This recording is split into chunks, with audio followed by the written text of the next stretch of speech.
কিছুমানে মোক কয় মামা বাচ্চাটো আমি নিদিওঁ আল্লাহে দি দিয়ে।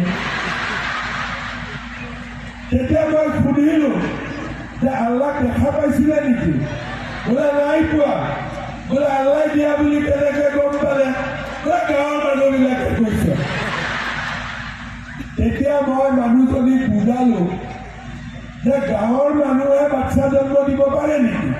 গিৰিয়েক ঘৈণীয়েকে কথা পাতিলেহে বাচ্চা জন্ম হ'ব, নহ'লেতো বাচ্চা জন্ম নহয়। গতিকে ইয়াতে আল্লাহ কান্দিব নালাগে।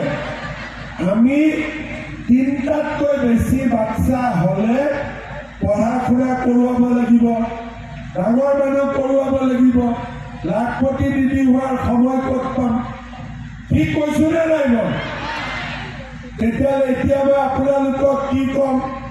10ৰ পৰা 25লৈকে, 25ৰ পৰা 50লৈকে পাছ কৰিবৰ কাৰণে কিন্তু বাচ্চা 3টাই থাকিব লাগিব। বাচ্চা কিন্তু 4টা হ'ব নোৱাৰিব।